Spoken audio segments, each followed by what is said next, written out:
ये जो अब IIT की तरफ से ऑफिशियल पेपर आ गया है, पहले हमने मेमोरी बेस्ड क्वेश्चन को रिकॉर्ड किया था, काफ़ी अधिक तक जो क्वेश्चन थे सेम टू सेम ही थे।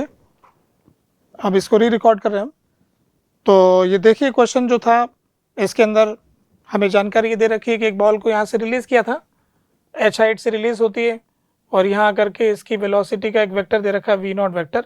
u0 वेक्टर क्या होगा, तो h हाइट से रिलीज़ करने के बाद इसका जो वेलोसिटी वेक्टर आएगा u0, वो तो √2gh आ जाएगा। तो √2gh x के, तो जो सबसे पहले वाला ऑप्शन ए है वो तो इसमें सेलेक्ट हो जाएगा। फिर इसके बाद में हमसे पूछा था कि बॉल जो नीचे टकराएगी वो किस एंगल पे टकराएगी, थीटा का कैलकुलेशन पूछ रखा है। तो थीटा के कैलकुलेशन के लिए हमको ये हाइट दे रखी है 3h के बराबर, तो 3h बराबर हाफ GT²। यहाँ से हमको टाइम मिल गया √6h/g। और वेलोसिटी की टर्म्स में देखें तो जब ये टक्कर लगाने वाला है तो उस समय टक्कर लगाते वक्त इसकी वेलोसिटी के दो कंपोनेंट होंगे। एक कंपोनेंट है इस तरफ √2gh, जो हॉरिजॉन्टल वेलोसिटी उतनी रहेगी, और वर्टिकली इसकी वेलोसिटी हो जाएगी √2g × 3h, क्योंकि 3h हाइट से नीचे गिर रहा है। तो वर्टिकल वेलोसिटी यहाँ पर इनिशियल 0 है, तो यहाँ से 3h नीचे जाने पर vertical velocity √2gh, h height से किसी को रिलीज करते वेलोसिटी √2gh होती, तो √2g × 3h हो गया। तो उसके हिसाब से जब इसका एंगल हम पता करेंगे तो ये वाला एंगल हमको मिल जाएगा। इस तरफ की वेलोसिटी तो है √6gh, और इस तरफ की वेलोसिटी है √2gh। तो इससे मिला करके tan थीटा की वैल्यू कैलकुलेट कर लेंगे। तो tan थीटा की वैल्यू आ रही है √3, tan थीटा = √3, यानी कि थीटा की वैल्यू 60 डिग्री। तो इस तरह से इसका एंगल हमको पता लग गया कि एंगल इसका 60 डिग्री सही है। फिर इसके बाद ये जो d का कैलकुलेशन है कि d डिस्टेंस कितना है, तो d डिस्टेंस का कैलकुलेशन ऐसा आएगा कि इसकी हॉरिजॉन्टल वेलोसिटी √2gh है, और इसको टाइम नीचे गिरने में जो लगा है वो अभी हमने कैलकुलेट किया √6h/g, तो √6h/g। तो यहाँ से d का जो कैलकुलेशन आता है, इसमें से g से g कट जाएगा, अंडर रूट में बाहर आ जाएगा, तो √12 आ गया, तो 2√3h ये डिस्टेंस का कैलकुलेशन आया। अभी इसके अंदर हमको ये वेलोसिटी वेक्टर के बारे में बताना है कि वेक्टर v कितना आएगा। तो क्वेश्चन में हमें दे रखा है कि जो टकराने वाला कोलिजन का हिसाब है वो इलास्टिक कोलिजन इसमें दिया हुआ है। इलास्टिक कोलिजन नहीं ऐसा नहीं दे रखा है, इसमें दे रखा है कि coefficient of restitution of the collision is 1/√3, है ना। 1/√3 इसका कोफिशिएंट ऑफ रेस्टिट्यूशन है। तो टक्कर लगाने के बाद में इसकी जो वर्टिकल वेलोसिटी है वो e टाइम्स वर्टिकल वेलोसिटी हो जाएगी। तो वर्टिकल वेलोसिटी का 1/√3, टक्कर लगाते वक्त इसकी वर्टिकल वेलोसिटी √6gh है, तो √6gh के हिसाब से कैलकुलेट करेंगे तो √2gh आ जाएगी। तो इसकी जो वर्टिकल वेलोसिटी है वो √2gh हो जाएगी, और इसकी हॉरिजॉन्टल वेलोसिटी √2gh है ही, स्मूथ सरफेस है, उसमें कोई चेंज नहीं आएगा। तो अगर वेलोसिटी वेक्टर पूछा जाएगा तो इसमें इस तरफ x एक्सिस है तो √2gh x के, पर ये z एक्सिस ऊपर की तरफ, पॉजिटिव वेलोसिटी भी ऊपर की तरफ है, तो यहाँ पर माइनस साइन होने की वजह से b वाला ऑप्शन नहीं आएगा। यहाँ प्लस होता तो ये भी हो जाता। अब इसकी वेलोसिटी वर्टिकली √2gh है, तो ये h1 की वैल्यू h के बराबर आ जाएगी। h1 की वैल्यू h के बराबर आ जाएगी, तो d/h1 इज d/h, और d/h की वैल्यू √2√3 के बराबर है, तो इसलिए ये वाला आंसर हो जाएगा। तो इस तरह से ये सीधा सा एक सवाल था, इसके अंदर एक ऑप्शन डायरेक्शन की वजह से हट गया, यानी A, C, D इसका आंसर है। ये जो क्वेश्चन है ज्योमेट्रिकल ऑप्टिक्स का है, और IIT की तरफ से फेवरेट प्रिज्म पर ये सवाल है। हालांकि इसके अंदर एक और बात इस्तेमाल हो रही है, जिसका मतलब पोलराइजेशन का भी इसमें एप्लीकेशन आ रहा है, और जिसको भी वो बात नहीं समझ में आएगी उसके लिए सवाल कठिन हो गया ये, क्योंकि जो इसमें एक पहली जो लाइन है ना, इसी से एक डिफरेंस आने वाला है। लिखा है कि plane polarized blue light is incident on the prism such that there is no reflection from the surface of prism की सरफेस से कोई रिफ्लेक्शन ना हो, ऐसा कुछ इसमें बता रहे हैं। तो पोलराइज लाइट के केस में रिफ्लेक्शन ना हो ऐसा कब होता है, इसलिए हमको एक जानकारी का इसमें रोल आ रहा है। तो हम ये जानते हैं कि कोई भी ग्लास स्लैब हम लेते हैं और उस पर कोई एक लाइट आती है जिसको अपन कहते हैं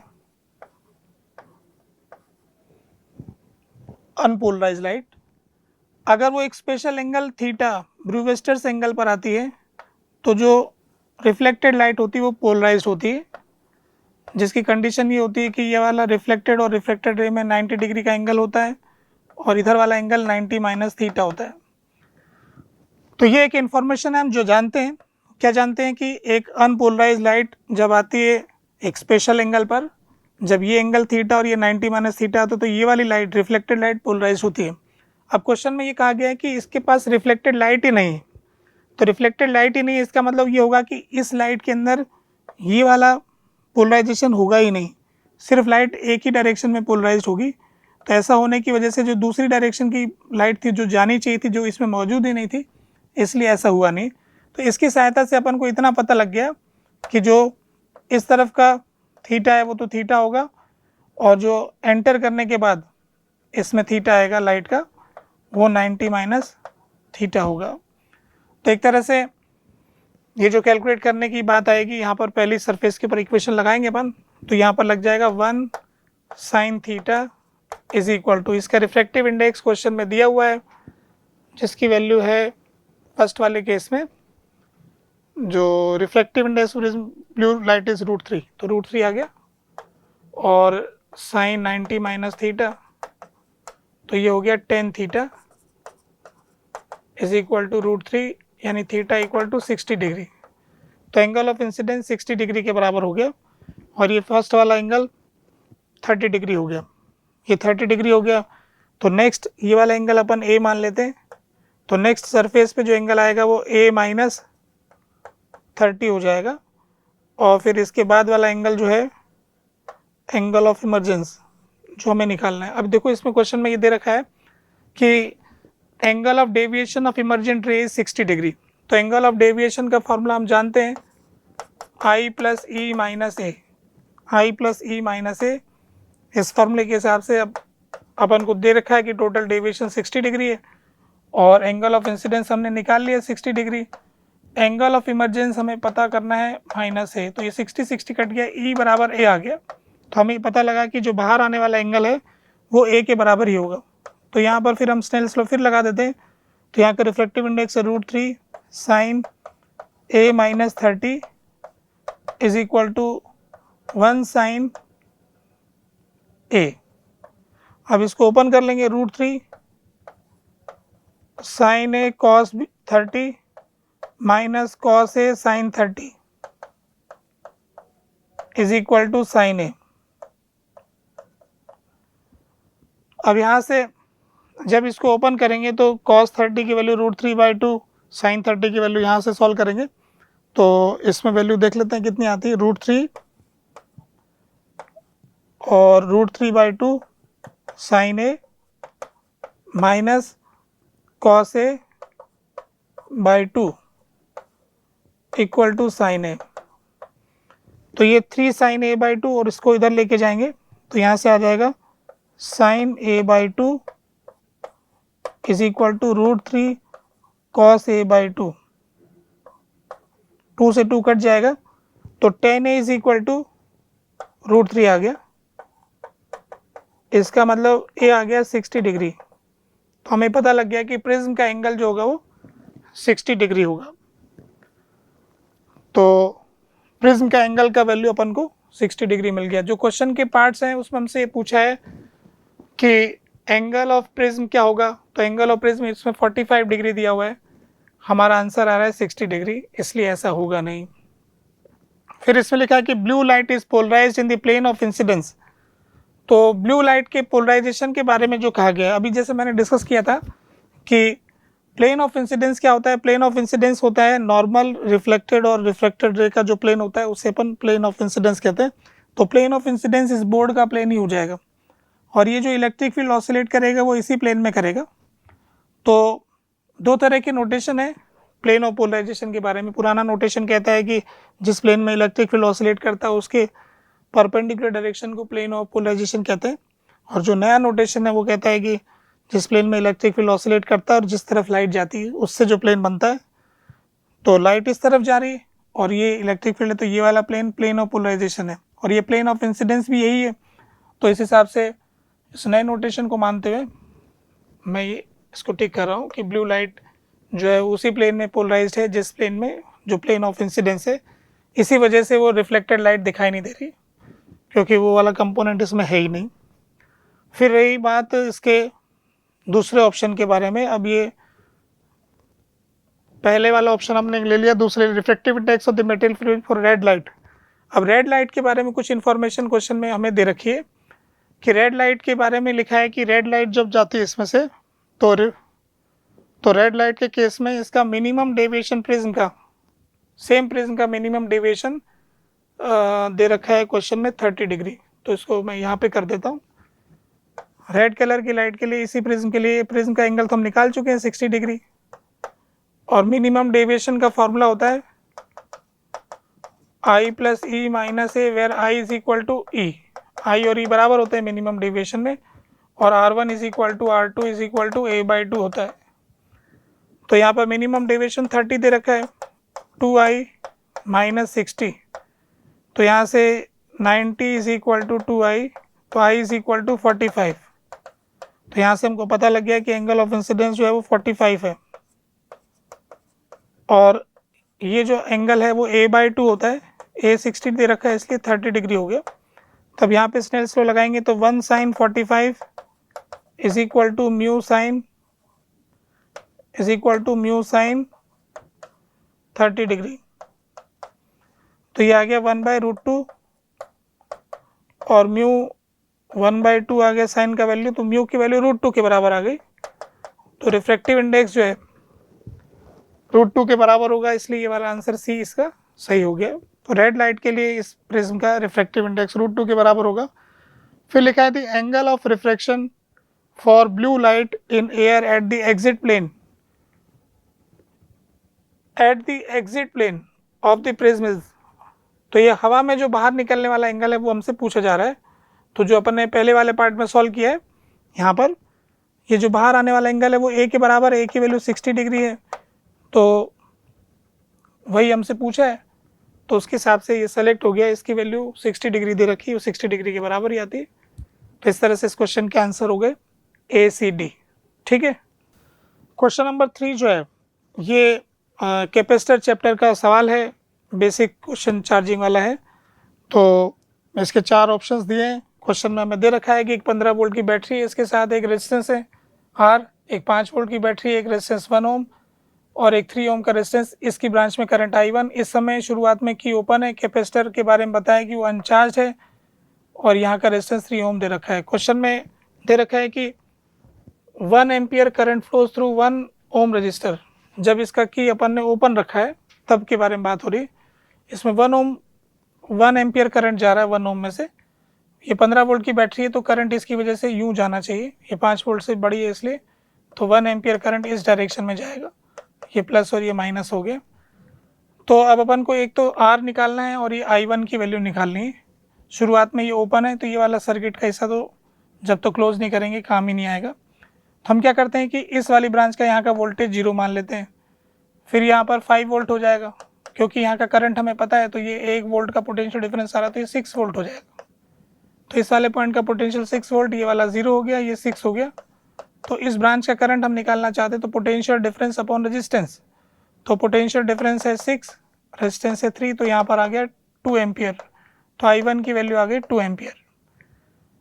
तो इसमें हमको ये पता लग गया कि जब time t less than t0 है, लेस देन t0 का मतलब हो गया कि जब की ओपन है तब करंट I1 की वैल्यू 2 एम्पियर है, जो कि बी ऑप्शन में दे रखा है। ठीक हो गया। अब इस ब्रांच का 2 एम्पियर हो गया, इस ब्रांच का 1 एम्पियर हो गया। इस ब्रांच में कोई करंट जाएगा नहीं क्योंकि की ओपन है, तो इधर वाली ब्रांच से जो करंट आ रहा होगा वो 3 एम्पियर आ रहा होगा। 3 एम्पियर करंट आ रहा होगा। इस वाले पॉइंट का पोटेंशियल 0 है, इस वाले पॉइंट का पोटेंशियल 6 वोल्ट है। यहाँ से आगे बढ़ेंगे तो इस वाले पॉइंट का पोटेंशियल 15 वोल्ट है। तो ये 15 वोल्ट, ये 6 वोल्ट और इस डायरेक्शन में करंट कितना आ रहा है वो हमको पता है, 3 एम्पियर के बराबर है। तो इसको अपन लिख सकते हैं potential difference 15 - 6 is equal to 3 × R। तो ये 9 तो आर की वैल्यू 3 ओम आ गई। तो आर की वैल्यू हमको पता लग गई कि वो 3 ओम के बराबर हो गई। तो इसके हिसाब से ये वाला ऑप्शन भी सेलेक्ट हो गया ए, कि जो रेजिस्टेंस आर है उसकी वैल्यू 3 ओम के बराबर है। अब हमसे ये पूछा है कि क्लोज करने के बाद 7.2 माइक्रो सेकेंड पर कैपेसिटेंस में आने वाला करंट कितना होगा। तो जो करंट का कैलकुलेशन करना चाहते हैं उसके लिए हम क्या करते हैं कि पहले इन तीनों का एक इक्विवेलेंट बना लेते हैं। तो उसके लिए हम देखते हैं कैसे बनाते हैं। ये देखिए, ये 3 ब्रांचेस हैं हमारे सामने।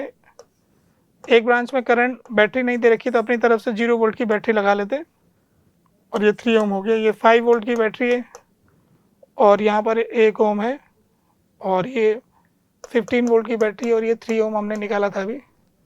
यहाँ पर कैपेसिटर दे रखा है और कैपेसिटर के साथ 3 ओम लगा हुआ है। कैपेसिटेंस 2 माइक्रोफैराड का है। तो हम क्या करेंगे कि इन तीनों का पहले इक्विवेलेंट पता कर लेंगे। तो इन 3 पैरेलल रेजिस्टेंस का एक इक्विवेलेंट रेजिस्टेंस निकाल लेंगे 1/R इक्विवेलेंट।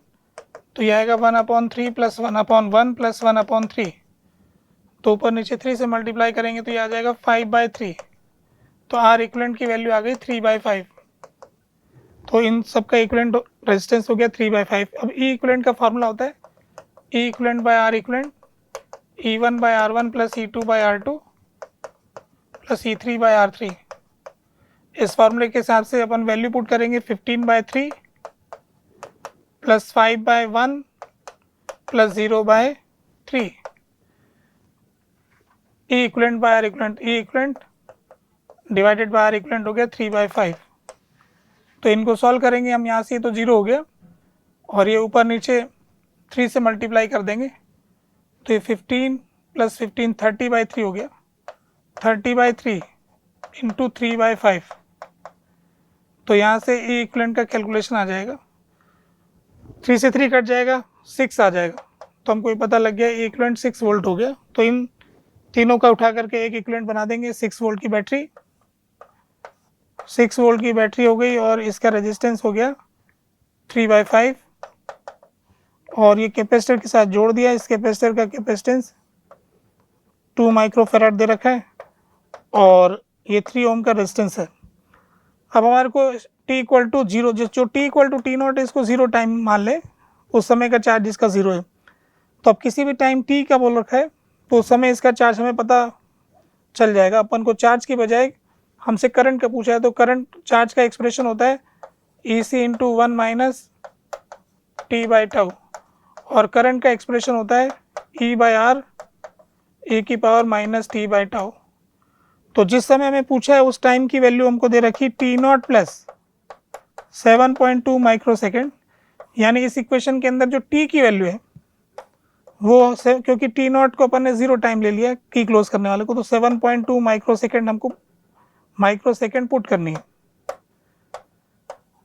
अब इसके लिए एक टाउ टाइम कांस्टेंट का भी कैलकुलेशन कर लेते हैं। तो टाइम कांस्टेंट जो है वो R × C होता है। तो ये R इन दोनों को सम करेंगे 3/5 + 3 × C की वैल्यू 2 है, 2 माइक्रो। तो ये हो गया 18/5 × 2 माइक्रो। ऊपर नीचे 2 से मल्टीप्लाई करेंगे तो 7.2 माइक्रो सेकेंड टाइम कांस्टेंट की वैल्यू आ गई। अब इसमें सब्स्टिट्यूट कर देंगे। E की वैल्यू हमने निकाल ली 6 हो गई और इसके R की वैल्यू जो भी कैलकुलेट करने से आ रही वो आ रही 18/5 और e⁻−7.2 micro divided by 7.2 micro. तो ये आ गया e⁻−1। तो ये आ गया 5/3 × e⁻−1। e⁻−1 को कैलकुलेट करने के लिए क्वेश्चन में दे रखा है 0.36 के बराबर ले लेना। तो उसकी वैल्यू हम ले लेंगे 0.36। तो 5/3 × 0.36। तो यहाँ से अपन को वैल्यू आ जाएगी 0.36। तो 5 × 0.12 हो गया, 0.12 हो जाएगा। तो इससे सॉल्व करने से इसकी वैल्यू 0.6 आ जाएगी। तो 0.6 एम्पियर इसका करंट हो जाएगा, जैसा कि सी वाले ऑप्शन में दे रखा है कि कितना करंट होगा जब सेकंड 7.2 माइक्रो सेकंड का मामला है। इन्फानाइट टाइम, जब बहुत टाइम हो जाएगा तो उस समय कितना चार्ज आ जाएगा, तो अपन ये जानते हैं कि इन्फानाइट टाइम में चार्ज EC के बराबर होता है। हमने ई इक्विवेलेंट जो कैलकुलेट किया था उसकी वैल्यू 6 आई थी और 2 माइक्रो कैपेसिटेंस दिया था, तो ये 12 माइक्रो कूलम्ब इसका चार्ज आ जाएगा। तो इसके हिसाब से डी वाला ऑप्शन भी हो जाएगा। तो चारों ऑप्शन इसमें सही है। ठीक है, ये जो क्वेश्चन है रोटेशनल मोशन में फिक्स्ड एक्सिस का कोलिजन का सवाल है, जिसमें कि हमें ऐसा दे रखा है कि एक रॉड है जिसको कि हिंज कर रखा है और उसकी लेंथ हमको दे रखी है 0.2 मीटर और इसका मास भी हमें दे रखा है 1 kg। एक पार्टिकल है जो इससे टकराने के लिए आता है, एकदम मिड पॉइंट पर टकराता है और इसकी वेलोसिटी, इसका मास तो है 0.1 kg और ये टकराने के लिए जिस वेलोसिटी से आता है वो वैल्यू है 5 मीटर पर सेकेंड। टकराने वाली इनिशियल वेलोसिटी u मान लेते हैं। टक्कर लगाने के बाद ये जो रॉड है हमारी, इसमें एक एंगुलर वेलोसिटी आ जाएगी जिसको हम ओमेगा मान लेते हैं और ये पार्टिकल रिटर्न कर जाता है और इसकी वेलोसिटी v मान लेते हैं। क्वेश्चन में कोलिजन के टाइप के बारे में अगर हम देखें कि कोलिजन किस तरह का था, तो कोलिजन के टाइप के रिलेशन में यहाँ पर लिखा हुआ है इलास्टिक कोलिजन। इलास्टिक कोलिजन मतलब E=1 हो गया। तो सबसे पहले हम इलास्टिक कोलिजन की इक्वेशन लिखेंगे। तो इस वाले पॉइंट की वेलोसिटी होगी ओमेगा L/2। तो वेलोसिटी ऑफ अप्रोच इसका u हो गया और वेलोसिटी ऑफ सेपरेशन हो जाएगा v प्लस ओमेगा L/2। तो इलास्टिक कोलिजन की कंडीशन के हिसाब से ये रिलेशन ऐसा आ जाएगा। अब इसके अंदर दूसरी इक्वेशन हम ये लगा सकते हैं कि टक्कर के दौरान हिंज से जो भी फोर्स आएंगे वही आएंगे और कोई एक्सटर्नल फोर्स नहीं होगा। तो हिंज के अबाउट पार्टिकल और रॉड का एंगुलर मोमेंटम कंजर्व कर देंगे। तो एंगुलर मोमेंटम इनिशियल बराबर angular momentum final about hinge, टक्कर से जस्ट पहले और टक्कर के जस्ट बाद हिंज के अबाउट एंगुलर मोमेंटम कंजर्व रहेगा। तो टक्कर से जस्ट पहले इसकी वेलोसिटी mu/L/2 इसका एंगुलर मोमेंटम हो गया, बाद में ml²/3 इंटू ओमेगा रॉड का हो गया, फिर ये अपोजिट डायरेक्शन जा रहा है इसलिए mv/L/2 पार्टिकल का हो गया। तो अब यहाँ से हम क्या करते हैं कि L/2 से इसको डिवाइड कर देते हैं, m से इसको डिवाइड कर देते हैं, तो ये u आ गया।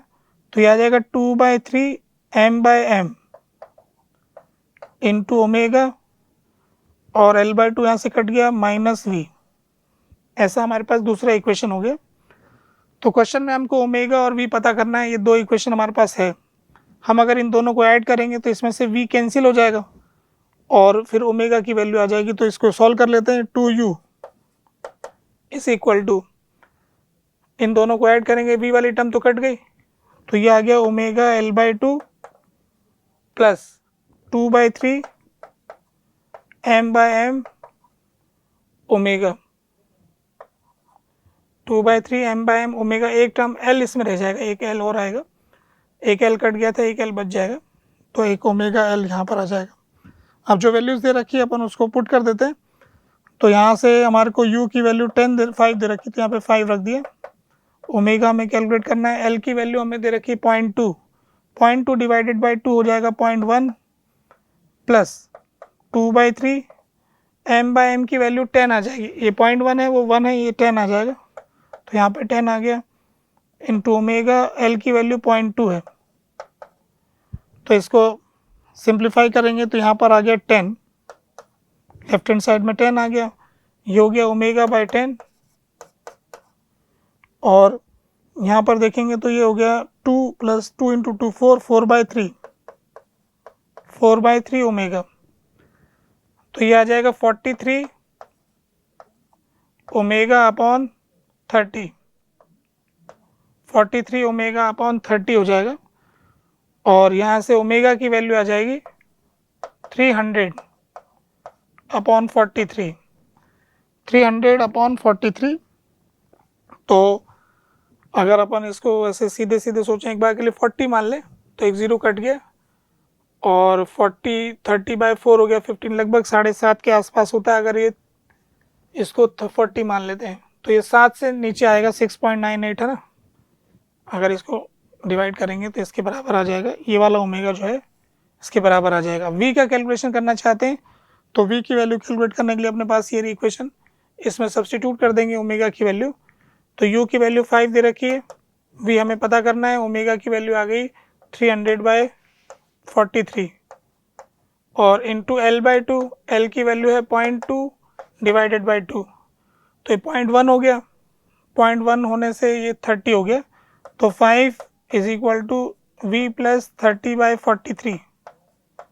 तो v का कैलकुलेशन करेंगे तो इसको इधर लेके जाएंगे, तो v की वैल्यू आ जाएगी हमारे पास 5 माइनस 30/43, तो 43 इंटू 5, तो 5 आ गया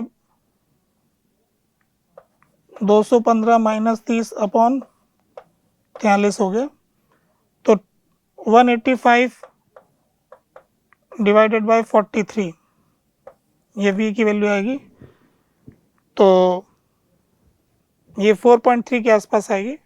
तो इसको सिंप्लीफाई करके देख लेंगे, इससे इसका आंसर आ गया ए वाला। ठीक है, ये क्वेश्चन कैपेसिटर का है, बेसिक कैपेसिटेंस कैलकुलेट करने वाला। इस तरह के सवाल आईटी ने पहले भी पूछ रखे हैं। यहाँ पर क्वेश्चन में क्या दे रखे हैं कि एक दो पैरेलल प्लेट्स हैं जिनकी लेंथ 50 सेंटीमीटर, हाइट 50 सेंटीमीटर और इनके बीच का डिस्टेंस है 5 सेंटीमीटर, और इसमें क्या हो रहा है कि ऊपर से लिक्विड गिर रहा है। जो लिक्विड इसमें गिर रहा है उसके रेट के बारे में क्वेश्चन में हमें जानकारी दे रखी है कि 250 सेंटीमीटर क्यूब पर सेकेंड, जो गिरने की रेट है वो 250 सेंटीमीटर क्यूब पर सेकेंड से लिक्विड इसके भीतर जा रहा है। तो अब जो लिक्विड इसमें एंटर कर रहा है, अब हमसे क्वेश्चन में पूछा है कि जब 10 सेकेंड हो जाएंगे उस समय इसकी कैपेसिटेंस की वैल्यू क्या हो जाएगी। तो 10 सेकेंड में कितनी हाइट तक ये भर जाएगा ये अपन कैलकुलेट कर सकते हैं। टोटल कितना वॉल्यूम आ जाएगा, 250 इंटू 10 इज इक्वल टू, अब इसकी कुछ हाइट h मान लेते हैं अगर हम, तो ये कितनी हाइट तक भर जाएगा, तो इसका वॉल्यूम का कैलकुलेशन करेंगे तो 5 इंटू h, मतलब ये जो इसका वॉल्यूम का कैलकुलेशन करेंगे तो ये एक साइड 50 हो गई, एक साइड 5 हो गई और एक साइड h हो गई, तो यहाँ 50 से मल्टीप्लाई कर लेंगे, 50 इंटू 5 250 हो गया, तो h की वैल्यू आ गई 10 सेंटीमीटर।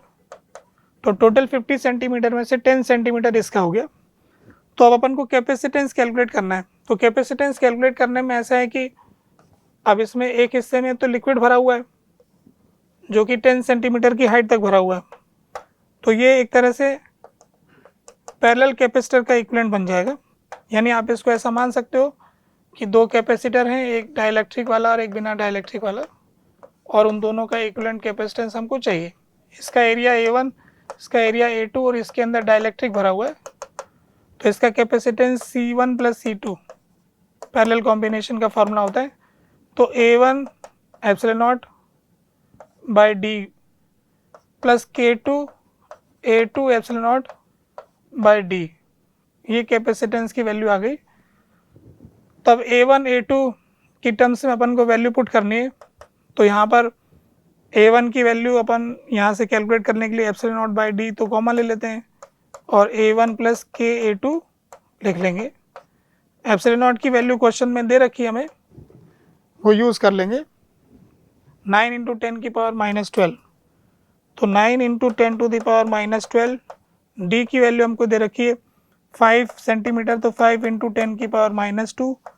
फर्स्ट वाला जो एरिया ऊपर वाला, ये साइड इसकी 50/50 हो गई, 50 इधर है और 40 ऊपर है, तो 50 इंटू 40 इसका एरिया हो गया, 50 इंटू 40।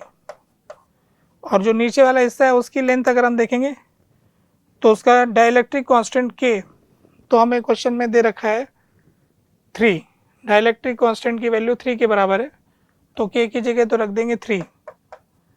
अब ये वाली लेंथ इसकी है 50 और ये हाइट है 10, तो 50 इंटू 10, तो ये यहाँ से 9/5 इंटू 10 की पावर -10। अब यहाँ देखेंगे तो ये हो जाएगा 2000 और ये आ जाएगा 500 इंटू 3 1500, तो ये आ जाएगा 9/5 into 3500 into 10 to the power -10, तो ये आ जाएगा 63 इंटू 10 टू द पावर -8। तो जो हमारे पास ऑप्शन है उसमें से 63 into 10 to the power -8 63 into 10⁻⁻8 आ रहा है कि यहाँ पर हो गया -10 और ये अच्छा अपन ने सेंटीमीटर में वैल्यू रखा था, सारी हाइट सेंटीमीटर में थी तो इसलिए 10⁻⁻4 मल्टीप्लाई होगा एरिया के अंदर।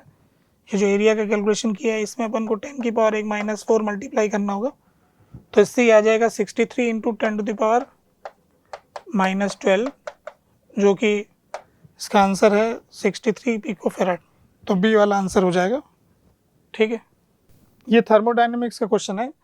इस बार हमने देखा है कि आईआईटी के एडवांस पेपर में थर्मोडायनेमिक्स काफ़ी पूछा है और गुवाहाटी की तरफ से जो पेपर है रिलेटिवली पहले के 2 पेपर से काफ़ी इजी आया है। ठीक है, तो अभी देखिए इस क्वेश्चन में क्या करना है। इसमें दे रखा है कि 1 मोल ऑफ आइडियल गैस को अपन इनिशियल टेम्परेचर TA और V0 से फाइनल टेम्परेचर ये, तो अपन ऐसा करते हैं, इसमें क्वेश्चन में एक TV डायग्राम बना लेते हैं। इस तरफ टेम्परेचर T और इस तरफ वॉल्यूम V।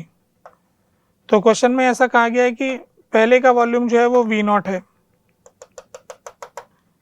और बाद वाला वॉल्यूम 5 V0 है। तो V0 और 5 V0 अपन ने ऐसे दिखा दिया। अब इसके अंदर जो स्टार्टिंग पॉइंट है इसका टेम्परेचर मतलब हमें क्वेश्चन में दे रखा है कि वो TA के बराबर है, तो यहाँ पर एक टेम्परेचर का पॉइंट हम ले लेते हैं, इस टेम्परेचर को TA मान लेते हैं। फिर इसका एक्सपांशन करवाया अपन ने, जो पहली एडियाबैटिक एक्सपांशन हुआ है तो एडियाबैटिक एक्सपांशन कुछ इस तरह का हो जाएगा और ये इस जगह का टेम्परेचर हमको मिल गया T फाइनल। तो T फाइनल टेम्परेचर ये आ गया। यहाँ से इस डायग्राम में देखेंगे तो ऐसा आएगा। अब दूसरी प्रोसेस के बारे में हमें ये बताया गया है कि एक और प्रोसेस हमने किया जिसके अंदर उसको डिफरेंट इनिशियल स्टेट से लेके गए, TB और V0 की इनिशियल स्टेट से, और कांस्टेंट टेम्परेचर फाइनल टेम्परेचर दोनों का सेम बताया गया। इसका भी फाइनल टेम्परेचर TF है, इसका भी फाइनल टेम्परेचर TF है, दोनों का फाइनल टेम्परेचर सेम हो गया और ये आइसोथर्मल प्रोसेस है तो इसका इनिशियल टेम्परेचर भी यही हो जाएगा। तो ये जो सेकेंड प्रोसेस है वो एकदम हॉरिजॉन्टल लाइन से आएगा। इससे ये पता लग गया कि फाइनल टेम्परेचर TB के बराबर है। तो क्वेश्चन में हमसे पूछा है TA और TB का रेशो क्या होगा। तो TA और TB का रेशो निकालना है तो अपन को एडियाबैटिक प्रोसेस के अंदर हम जानते हैं T1 V1 की पावर गामा -1, T2 V2 की पावर गामा -1। तो T1 की जगह तो TA आ गया और V की जगह V0 आ गया गामा -1। T2 जो कि है फाइनल टेम्परेचर जो कि TB के बराबर है और वो हो गया 5 V0 की पावर गामा -1। तो यहाँ से V0 की पावर गामा -1 कट जाएगा, तो TA अपॉन TB का अगर रेशो चाहिए तो ये 5 की पावर गामा -1 के बराबर आ जाएगा, जो कि पहले ही वाले ऑप्शन में दे रखा है। तो पहला ऑप्शन इसका आंसर हो जाएगा। ठीक है, ये जो क्वेश्चन 7th है ये ग्रेविटेशन चैप्टर का सवाल है। बेसिक सैटेलाइट के नाम से क्वेश्चन पूछा है पर ये इफेक्टिवली ग्रेविटेशनल एक्सेलरेशन के बारे में पूछ रहा है। तो इन्होंने बताया कि एक सैटेलाइट जो है उसकी हाइट r/3 है P और एक दूसरा सैटेलाइट है Q। तो ये जैसे मान लेते हैं अर्थ है और उसमें अपन ने सैटेलाइट ले लिया, एक सैटेलाइट ये है और एक दूसरा सैटेलाइट है। तो दोनों सैटेलाइट में एक सैटेलाइट की हाइट r/2 है, r/3 है और Gp/Gq का वैल्यू हमें दे रखा है। तो अब G की वैल्यू जो जानते हैं वो होती है Gm/r², जिसमें r जो होता है सेंटर से डिस्टेंस होता है। अब यहाँ पर क्वेश्चन में हाइट की टर्म्स में दे रखा है तो इस फॉर्मूले को अपन लिख सकते हैं Gm upon radius of earth plus height का स्क्वायर, ये G की वैल्यू हो जाएगी। तो हमें दे रखा है कि सैटेलाइट P का जो G है वो ज़्यादा है Q से, तो यानी P वाला पास में होगा। इसकी हाइट हमें दे रखी है r/3, P सैटेलाइट है। अब Q एक और सैटेलाइट है, उसकी हाइट हमसे पूछी जा रही है और उसकी G का वैल्यू का रेशो दे रखा है। तो G of P divided by G of Q is equal to, हम यहाँ से डिवाइड करके देखेंगे तो ये आ जाएगा r plus height of Q का square upon r plus height of P का square is equal to, question में हमें दे रखा है 36/25। 36/25 तो इसमें दोनों तरफ रूट ले लेंगे r plus height of q upon r plus height of p is equal to 6/5। इसको मल्टीप्लाई कर लेंगे तो ये आ जाएगा 5r plus 5 height of q 6r plus 6 into height of p। Height of p हमें r/3 दे रखा है क्वेश्चन में, तो इसको r/3 से रिप्लेस कर लेंगे। तो ये यहाँ से आ जाएगा 5r plus 5 height of q is equal to 6r plus 2r 8r हो गया। 8r माइनस 5r 3r हो जाएगा। तो हाइट ऑफ q आ गया 3r/5। 3r/5 जो ऑप्शन है ए में दे रखा है, तो इसलिए इसका आंसर ए हो गया। ये जो क्वेश्चन है मॉडर्न फिजिक्स का है, जिसके अंदर हमको बोर मॉडल और फोटो इलेक्ट्रिक इफेक्ट दोनों को इसमें मर्ज कर दिया टॉपिक के अंदर। क्वेश्चन में ऐसा दे रखा है कि एक हाइड्रोजन लाइक एटम है, Z इसका नंबर हो गया, तो Z इस पे हो जाएगा टोटल न्यूक्लियस पे चार्ज। इसकी 4th ऑर्बिट से 3rd ऑर्बिट में इलेक्ट्रॉन जंप करता है। तो मैं ये 4th ऑर्बिट दिखा रहा हूँ, 1 2 3 4। यहाँ से इलेक्ट्रॉन कूदता है 3rd वाला में, तो इसके करस्पॉन्डिंग हमें एक फोटोन मिलता है। जो फोटोन यहाँ से रिलीज़ होता है और जाता है किसी मेटल प्लेट से टकराता है। मेटल प्लेट से जब वो टकराता है तो टकराने के बाद उससे एक इलेक्ट्रॉन इजेक्ट होता है। उस इलेक्ट्रॉन की मैक्सिमम काइनेटिक एनर्जी हमें दे रखी है। तो हमें इस Z के बारे में पूछा है। तो सबसे पहले हम इधर से शुरुआत करते हैं, इस मेटल प्लेट से टकराने के संबंध में। तो मेटल प्लेट से टकराने के केस में हमारे पास जो जानकारी है, इसका थ्रेशोल्ड वेवलेंथ दे रखा है। तो हमारे पास फार्मूला होता है के मैक्सिमम बराबर energy of photon minus work function. Delta E जो यहाँ से एनर्जी का डिफरेंस होगा वही इस फोटोन की एनर्जी होगी। तो डेल्टा ई माइनस डब्ल्यू बराबर kinetic energy maximum. Work function calculate करने के लिए क्वेश्चन में लेमडा थ्रेशोल्ड दे रखा है, तो इसका फार्मूला होता है Hc अपॉन लेमडा थ्रेशोल्ड। तो 12400 electron volt angstrom divided by 310 nanometre है, तो इसको अपन 3100 एंगस्ट्रॉम लिख सकते हैं। एंगस्ट्रॉम से एंगस्ट्रॉम कट जाएगा, दोनों जीरो हट जाएंगे, तो वर्क फंक्शन 4 इलेक्ट्रॉन वोल्ट के बराबर आ जाएगा।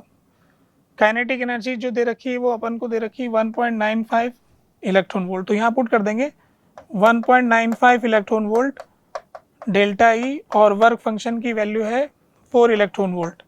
इसको इधर लेके आ जाएंगे तो डेल्टा ई की वैल्यू हो गई 5.95 इलेक्ट्रॉन वोल्ट। तो ये हमें पता लग गया कि इनकी एनर्जी का जो डिफरेंस है वो 5.95 इलेक्ट्रॉन वोल्ट है। एनर्जी के डिफरेंस का जो फार्मूला होता है बोर मॉडल में वो हम जानते हैं, उसकी वैल्यू होती है 13.6 electron volt Z square 1/n1 square minus 1/n2 square. इस फार्मूले के हिसाब से इसको इसके बराबर कर देंगे, तो 5.95 इक्वल टू 13.6 इलेक्ट्रॉन वोल्ट, तो दोनों की तरफ से कट हो जाएंगे। Z स्क्वायर 1/9 माइनस 1/16, ऐसा हमारे पास कैलकुलेशन में आ रहा है। ठीक है, तो अब इसमें Z का कैलकुलेशन करना है, तो Z की वैल्यू जो कैलकुलेट करना चाहेंगे तो ये आएगा 16 माइनस 9, तो ये आ गया 5.95 13.6 Z स्क्वायर 7/9 इंटू 16। तो यहाँ से अब Z की वैल्यू कैलकुलेट करने के लिए हमारे पास जो वैल्यू आ रही है Z की वो इस तरह से आ जाएगी, बाकी सबको इस तरफ लेके आ जाएंगे। तो 5.95 into 9 into 16 divided by 7 into 13.6 का अंडर रूट आ जाएगा। तो यहाँ से 5.95 से 0 डेसिमल हटा देंगे तो नीचे 100 आ जाएगा, और 13.6 में से डेसिमल हटा देंगे तो ऊपर 10 आ जाएगा, तो नीचे ओवरऑल 10 आ जाएगा। तो Z का कैलकुलेशन जो आएगा वो हो गया 595 अपॉन 7 इंटू 9 इंटू 16 और 13.6 और 136 इंटू 10, ऐसा करके हम लिख सकते हैं। तो अब यहाँ से इसको सिंप्लीफाई करेंगे तो इस 7 की टेबल से 595 कट जाएगा, यहाँ पर 85 आ जाएगा। तो z की वैल्यू का कैलकुलेशन करने जाएंगे तो इसकी वैल्यू में यहाँ पर 85 आ जाएगा। तो इस जगह रख देता हूँ मैं, अंडर रूट के अंदर 85 इंटू 9 इंटू 16 डिवाइडेड बाय, यहाँ से आएगा 1360। अब 85 इंटू 16 अगर हम देखते हैं तो उसकी वैल्यू आ जाती है 85 इंटू 16, 6 5 30 हासिल आई 3 48 और 3 51, और ये आ गया हमारे पास 85 06 13, ये इसके बराबर ही आ रहा है। 85 इंटू 16 1360 के बराबर हो गया, कट हो गया। तो z की वैल्यू √9, इसका मतलब 3 आ गया, तो 3 इसका आंसर हो गया, z की वैल्यू 3 के बराबर होगी। ठीक है, ये क्वेश्चन ऑप्टिक्स का है जिसके अंदर इस तरह के क्वेश्चन अपन ने क्लास में किए हैं। यहाँ पर ये कहा जा रहा है कि फाइनल इमेज जो है वो उस ऑब्जेक्ट के ऊपर कॉन्साइड कर जाए। क्वेश्चन में कुछ डिटेल्स दे रखी है। जो लेफ्ट वाले जो साइड का मिरर है इसका नाम M1 रखा गया है, और जो दूसरी वाली साइड का मिरर है इसका नाम M2 रखा गया है। इनकी फोकल लेंथ, इस लेंस की फोकल लेंथ हमको दे रखी है 10 के बराबर है, 10 सेंटीमीटर, और radius of curvature of M1 हमें दे रखा है, इसका रेडियस ऑफ कर्वेचर 20 सेंटीमीटर, और M2 का रेडियस ऑफ कर्वेचर हमें दे रखा है 24 सेंटीमीटर। और एक ऑब्जेक्ट जो है, इन दोनों के बीच का डिस्टेंस हमें 20 सेंटीमीटर दे रखा है, और डिस्टेंस इन दोनों के बीच में n/7 दे रखी है। ये वाली जो डिस्टेंस है M1 और लेंस के बीच, इस डिस्टेंस को n/7 दे रखा है, हमें सेंटीमीटर में दे रखा है n/7 centimetre. One of the images coincides with S, ठीक है, कोई एक इमेज जो है वो S के साथ कोइंसाइड कर जाए। रिफ्लेक्शन के संबंध में इन्होंने कुछ लिखा नहीं कि पहली रे किस पर जानी चाहिए, और ये भी इन्होंने बताया नहीं है क्वेश्चन में कि भाई कौन सी इमेज। इन्होंने लिखा है कि one of the images coincide with S, कोई एक इमेज S के साथ कोइंसाइड कर जाए। तो अब देखो इसमें क्या क्या हो सकता है। अगर हम देखेंगे कि एक तो ये कि S से लाइट इस तरफ जा सकती है, और एक S से लाइट इस तरफ जा सकती है। इस तरफ जाएगी तो इसके अंदर हमें एक S जो दे रखा है वो मिड पॉइंट पर रखा है, यानी कि 10 सेंटीमीटर दे रखा है, और इसके हिसाब से इधर का फोकल लेंथ भी दे रखा है, रेडियस ऑफ कर्वेचर दे रखा है, इसलिए फोकल लेंथ दे रखा है। तो इसके लिए तो अपन फॉर्मूला लगा सकते हैं U into F upon U minus F. तो यहाँ से U की वैल्यू रखेंगे -10, F की वैल्यू रखेंगे -12, -10 -12, तो ये V की वैल्यू +60 आ जाएगी। तो इससे हमें पता लग गया कि जो पहली इमेज इससे बनेगी, जो कि इस तरफ बनेगी, जो कि बनेगी यहाँ से 60 के ऊपर, तो ये यहाँ से जो रे इस पर पहुँचा, तो जो इसकी तरफ रे पहुँचेगी उसमें ऐसा हमको पता लगा कि जो यहाँ से 60 के डिस्टेंस के ऊपर होगी। अब क्योंकि लेंस की फोकल लेंथ हमको दे रखी है और लेंस के लिए ऑब्जेक्ट का डिस्टेंस भी मिल गया 80, तो अब लेंस कहाँ पर इमेज बनाएगा वो भी हम कैलकुलेट कर सकते हैं। उसके लिए फार्मूला होता है U into F upon U plus F.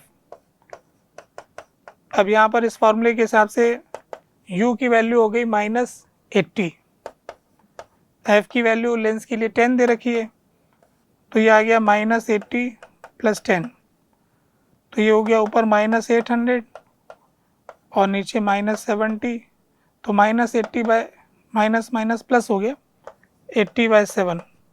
इसका मतलब हो गया कि लेंस इस तरफ 80/7 पर बनाएगा। अब लेंस 80/7 पर बनाएगा, ये डिस्टेंस हमें दे नहीं रखा है।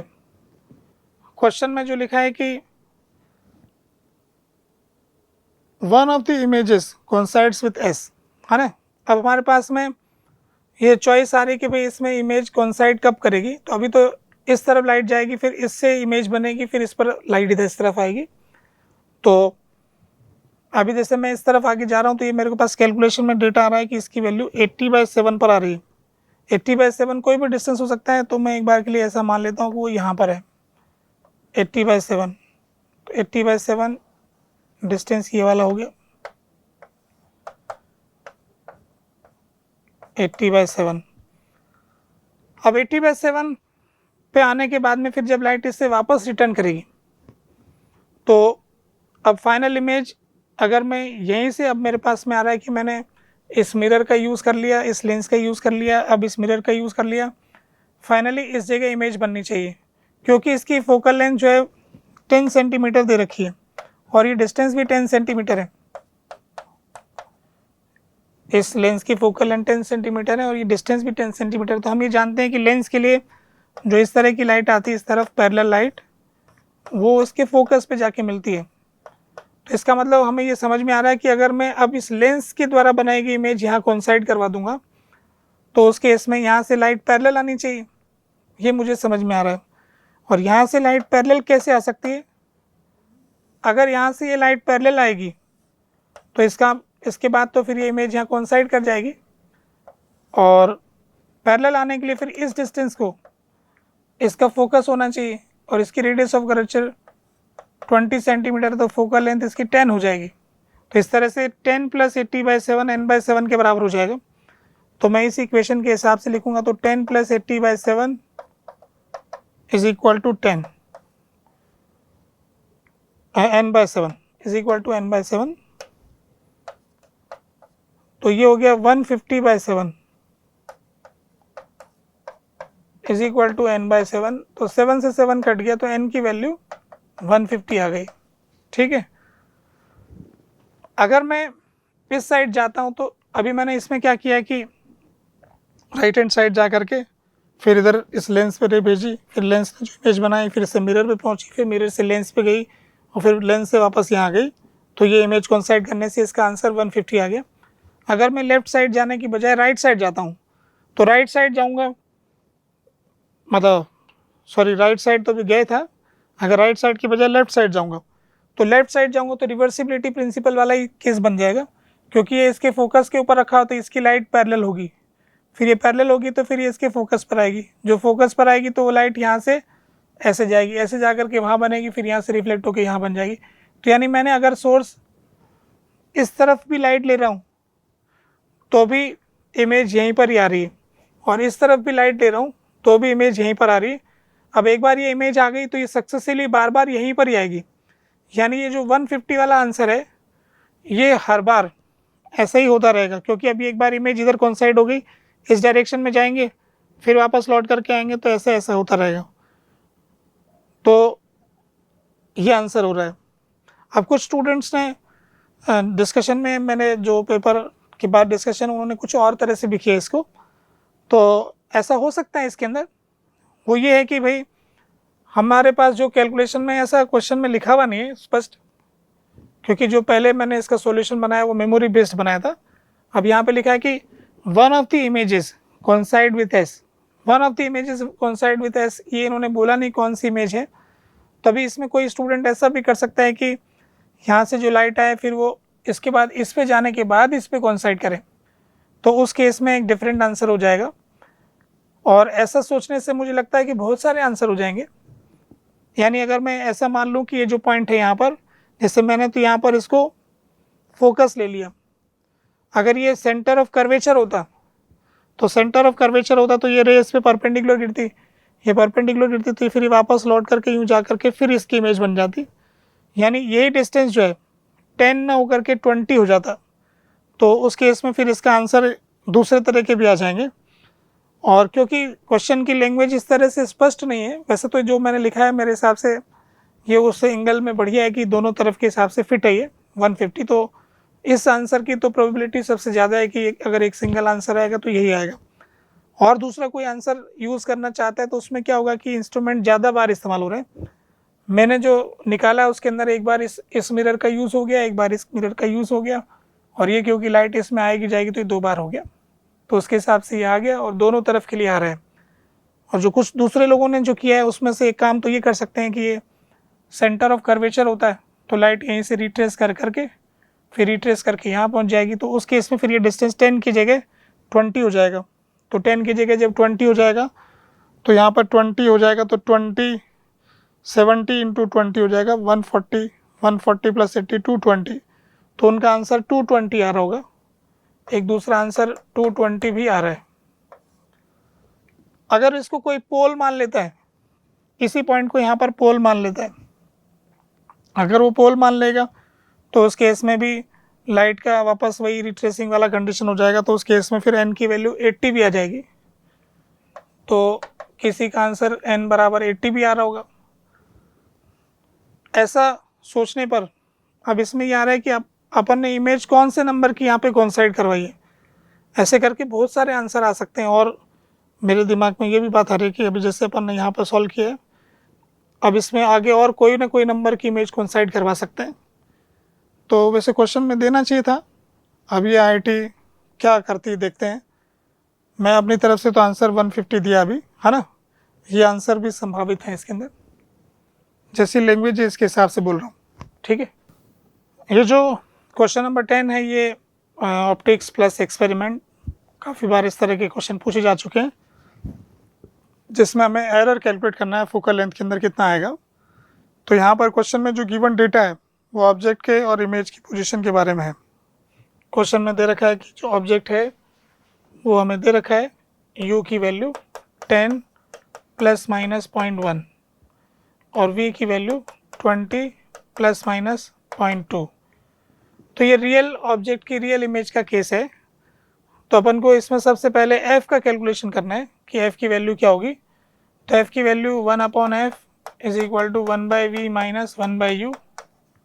तो यहाँ से इसमें वैल्यू पुट कर देंगे। 1/v इसमें हो गया 20 माइनस 1/-10। तो ऊपर नीचे 2 से मल्टीप्लाई कर देंगे तो f की वैल्यू आ जाएगी 20/3। फोकल लेंथ तो 20/3 के बराबर आ गया। पर हमें फोकल लेंथ में एरर पता करना है, तो हम इस इक्वेशन को ऐसे लिख सकते हैं f की पावर -1, v की पावर -1, u की पावर -1। तो इसको डिफ्रेंशिएट करेंगे तो माइनस f की पावर -2 इंटू df, और ये आ जाएगा माइनस v की पावर -2 इंटू डी, माइनस का प्लस हो जाएगा u की पावर -2 इंटू डी। तो error in f, percentage error in f हमको पता करना है। तो इसमें से अपन क्या कर सकते हैं कि इस एक f को उधर ले जाएंगे, एक f इसके साथ रख लेंगे, माइनस साइन उधर मल्टीप्लाई कर देंगे। तो df/f की वैल्यू आ जाएगी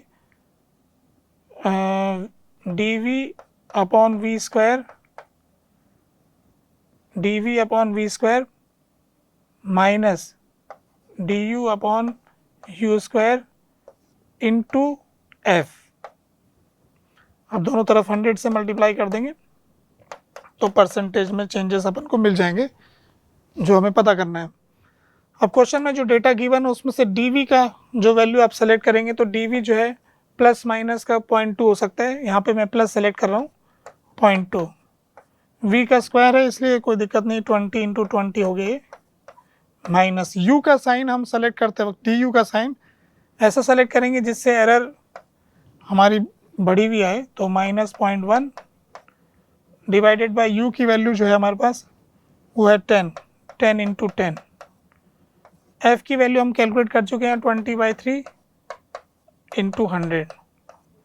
तो अब यहाँ से देखेंगे तो ये 2 से एक 2 कट जाएगा, तो ये आ जाएगा 1/, ये 400 था तो 200 हो जाएगा, तो 1/2000 प्लस ये प्लस हो जाएगा 1/1000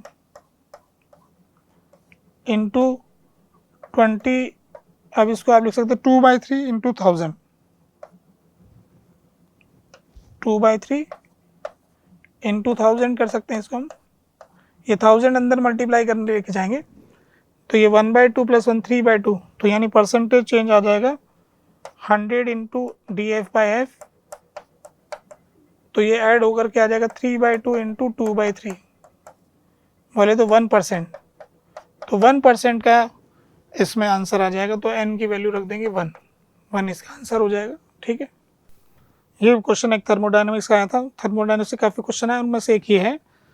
तो क्वेश्चन में ऐसा दे रखा है कि मिक्सचर में जो वर्क हुआ कांस्टेंट प्रेशर पर, तो कांस्टेंट प्रेशर पर कोई वर्क का सवाल हो, गैस एक हो या कोई भी हो, वर्क डन का फार्मूला तो फिक्स है। तो वर्क डन का फार्मूला कांस्टेंट प्रेशर का होता है P डेल्टा V, या फिर हम उसे लिखें तो NR डेल्टा T लिख सकते हैं। तो क्वेश्चन में दे रखा है कि जो मिक्सचर है वो अलग अलग मोल का है, तो इसलिए N1 plus N2 R delta T ये वर्क का फार्मूला हो गया, जो कि क्वेश्चन में हमें दे रखा है 66 जूल। अब इसी प्रोसेस में हमें change in internal energy calculate करना है, डेल्टा U। तो इसको अपन लिख सकते हैं F1/2 N1 R delta T plus F2/2 N2 R delta T। तो यहाँ से डेल्टा U का जो कैलकुलेशन आ जाएगा, R डेल्टा T/2 कॉमन आ जाएगा, N1 F1 plus N2 F2 R delta T/2। तो क्वेश्चन में एक तो मोनोएटॉमिक गैस दे रखी है और एक डायटोमिक गैस दे रखी है। तो 2 मोल ऑफ मोनोएटॉमिक गैस, तो मोनोएटॉमिक गैस की 2 मोल है, 2 इंटू डिग्री ऑफ फ्रीडम 3 हो गया प्लस, और 1 मोल ऑफ डायटोमिक, तो 1 इंटू 5 R डेल्टा T/2 ये हो गया 6 प्लस 5 11, तो 11/2 R delta T delta U हो गया। तब अब इन दोनों को डिवाइड कर देते हैं, डेल्टा U/W, तो 11/2 R delta T divided by N1 plus N2, N1 plus N2 की वैल्यू तो 3 हो गई, 3 R डेल्टा T, तो ये दोनों आपस में कट जाएंगे, तो ये आ गया 11/6।